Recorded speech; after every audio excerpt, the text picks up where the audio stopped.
بسم اللہ الرحمن الرحیم۔ ہم تمام ویورز کو مائی اسلامک سٹوریز میں خوش آمدید کہتے ہیں۔ دوستو، اگر آپ کو ہماری ویڈیو پسند آئے تو ویڈیو کو لائک اور شیئر کریں اور ہمارے چینل کو سبسکرائب کریں اور بیل آئیکن پریس کرنا نہ بھولیں تاکہ آپ کو ہماری نئی آنے والی ویڈیو کا نوٹیفیکیشن مل سکے۔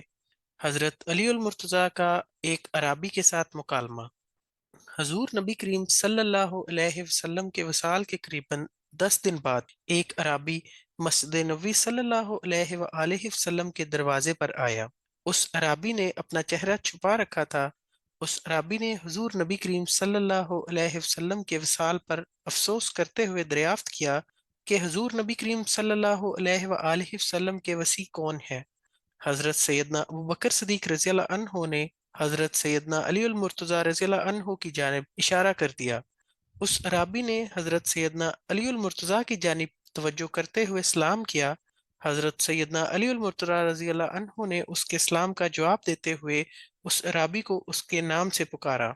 عرابی نے جب حضرت سیدنا علی المرتضیٰ کے منہ سے اپنا نام سنا تو وہ حیران ہو گیا اور پوچھنے لگا کہ آپ رضی اللہ عنہ کو میرے نام کے متعلق کیسے معلوم ہوا؟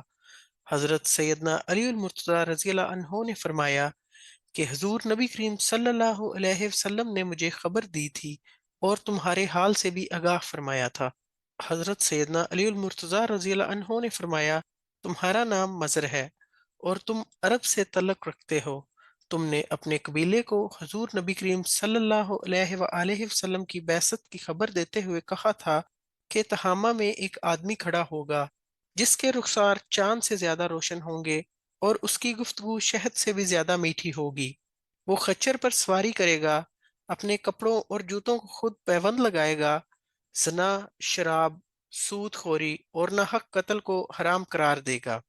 وہ خاتم الانبیاء ہوگا اور وہ رمضان المبارک کے روزے رکھنے والا ہوگا، بیت اللہ شریف کا حج کرے گا، نماز پنجگانہ ادا کرے گا۔ اے کرو، اس پر ایمان لے آؤ اور اس کی تصدیق کرو۔ پھر تمہاری قوم نے تمہاری ان باتوں کو سن کر تمہیں قید میں ڈال دیا۔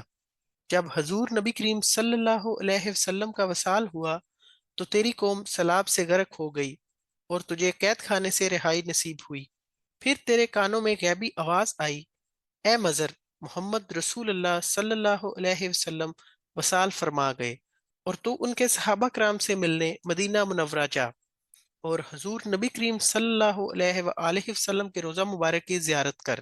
اس عرابی نے جب حضرت سیدنا علی المرتضیٰ رضی اللہ عنہ ان کی زبانی تمام حال سنا تو اس کی آنکھوں سے آنسو جاری ہو گئے۔ اس عرابی نے آگے بڑھ کر حضرت سیدنا علی المرتضیٰ کے ہاتھ کا بوسہ لیا اور عرض کیا، میں آپ سے کچھ سوال کرنا چاہتا ہوں۔ حضرت سیدنا علی المرتضیٰ نے فرمایا، تم سوال پوچھو، میں انشاءاللہ تمہیں شافی جواب دوں گا۔ عرابی: وہ کون سا نر ہے جس کا باپ اور ماں نہیں؟ حضرت علی: حضرت آدم علیہ السلام۔ وہ کون سی مادہ ہے جو بغیر ماں باپ کے موجود ہوئی؟ حضرت حوا علیہ السلام۔ وہ کون سا نر ہے جو نر کے بغیر پیدا ہوا؟ حضرت عیسیٰ علیہ السلام۔ وہ کون سی قبر ہے جس نے صاحب قبر کو اپنے ساتھ سیر کروائی؟ حضرت یونس علیہ السلام، جو مچھی کے پیٹ میں رہے اور مچھلی انہیں لیے 3 دن تک پھرتی رہی۔ ایسا جسم جس نے ایک بار کھایا پھر کبھی نہیں کھایا۔ حضرت موسیٰ علیہ السلام کا عصا جس نے سانپ بن کر فرعون کے جادوگروں کے جادو کو ایک لقمہ میں ختم کر ڈالا۔ زمین کا وہ ٹکڑا جہاں سورج ایک مرتبہ چمکا۔ دریائے نیل کی زمین جو حضرت موسیٰ علیہ السلام کے لیے پھاڑ دی گئی تھی۔ ایسا پتھر جس سے جاندار کی پیدائش ہوئی، حضرت صالح علیہ السلام کی اونٹنی۔ ایسی عورت جس نے 3 سال میں بچہ جنا، حضرت مریم رضی اللہ عنہا۔ 2 دوست جو دشمن نہیں ہوتے، جسم اور جان۔ 2 دشمن جو دوست نہیں ہوتے، موت اور زندگی۔ شے کیا ہے اور لا شے کیا ہے؟